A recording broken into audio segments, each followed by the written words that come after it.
Aloha, and my name is Jovilum, and for today's presentation, I'll be doing it on Stop the Bleed. Now, what is Stop the Bleed? So it was a course designed in 2013 by the federal government and the Board of Surgeons that would help laymen, or civilians in other words, help stop massive hemorrhaging. Now, you may ask, what is massive hemorrhaging? Massive hemorrhaging is basically a massive amount of bleeding. It doesn't take a genius to know what it looks like. So in today's example, I'll be going over how to stop it and how to save a life. Because in 2 minutes or less, which is the length of this video, a person could die from blood loss. So let's get right into it. So the first thing we want to do when we roll up on an area where someone is injured is you want to make sure the area is safe. So you want to make sure there's no hazards that would cause harm to yourself, such as flames, active shooter, or hazardous gas. So now that we have that covered, we want to next look at is where is the source of the bleeding. In this case, it's right here on the leg. Now, we also want to make sure that we expose that area so it's easier for us to identify. So let's say a person has jeans on. What you want to do is then cut it. So now that we have the area exposed, what we then do is now we identify the source of bleeding. So what we want to do is, like the title suggests, is stop it.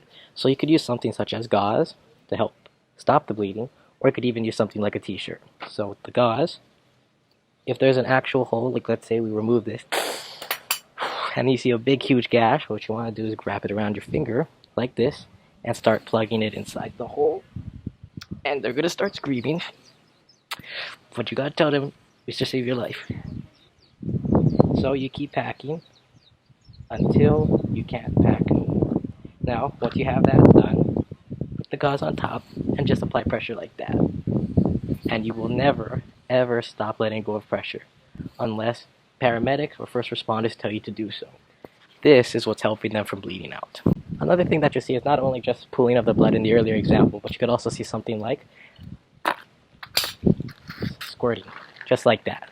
So in that same case, we also want to do is also get the gauze or the t-shirt, and once you identify the source,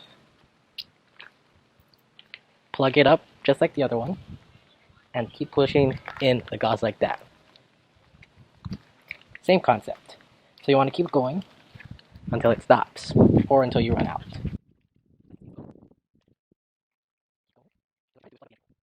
Okay, now that we got that, put pressure on it, and that'll stop it from bleeding anymore. Now it's important you start this right away, because like I said earlier in the video, by the time this video ends at 3 minutes or 2 minutes, that person may lose their life if you don't act fast. As many of you may know, my passion is for the medical field. I aspire to become a paramedic, and I just want to be able to help save other people. And I believe training in things such as CPR and stop the bleed is important, because we all know at the end of the day that the bystanders on a scene are the true first responders. It's their actions that will help determine the survivability of a person.